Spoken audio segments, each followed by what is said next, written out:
Jesus was resting on the pillow. That is what Bible says. మరి అక్కడ Bible చెప్తుంది ఆయన తలగడ మీద వాల్చుకొని విశ్రాంతి తీసుకుంటున్నాడని.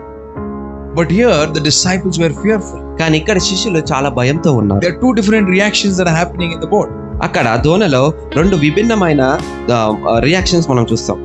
One is Jesus is resting and the others are fearful. ఒకటి యేసయ్య విశ్రాంతి తీసుకుంటున్నారు, ఇతరులు భయపడుతున్నారు.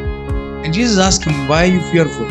అప్పుడు యేసయ్య అడుగుతున్నారు, ఎందుకని మీరు భయపడుతున్నారు? Why are we fearful in our lives? ఎందుకని మన జీవితంలో మనం భయపడుతున్నాం?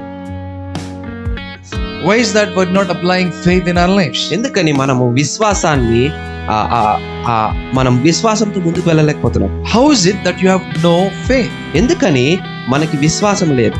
So Jesus is asking, where is the word that I spoke to you? Why are you forgetting the word that I gave you? యేసయ్య అడుగుతున్నాడు, నేను మీకు ఇచ్చిన వాక్యం ఎక్కడున్నది, ఎందుకని దాన్ని మీరు మర్చిపోయారు? Amen. Many situations will come in our lives. మన జీవితంలో ఎన్నో పరిస్థితులు వస్తాయి. But when you don't have God's word as an anchor in your life, it cannot hold you in situations.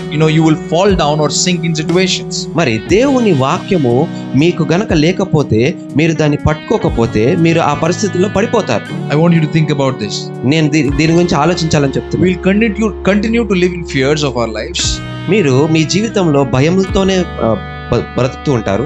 And things will keep happening in our lives. పరిస్థితులు అదే రీతిగా జరుగుతూనే ఉంటాయి. Until and unless you take hold of God's word. దేవుని వాక్యాన్ని ఎత్తి పట్టుకోనంత వరకు. Jesus asking is, where is your faith? యేసయ్య వారిని అడిగారు, మీ విశ్వాసం ఎక్కడ? How are you not able to believe what I am saying to you? నేను మీకు చెప్పేది ఎందుకని మీరు నమ్మలేకపోతున్నారు? I told you we will go to the other side. నేను మీకు చెప్పాను మనం అద్దరికి వెళ్తున్నామని. But they were not able to trust God's word. కానీ వారు దేవుని వాక్యాన్ని నమ్మలేకపోయారు. Okay, as you keep this in mind, మీరు దీన్ని మనసులో ఉంచుకుంటుండగా, and Jesus gave them and taught them the lessons of faith. మరి యేసయ్య వారికి విశ్వాస పాఠాలు నేర్పించారు. And he told them how to operate in faith.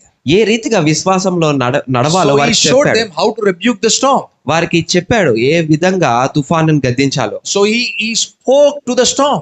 మరి ఆయన ఆ తుఫానుతో He మాట్లాడాడు. said, peace, be still.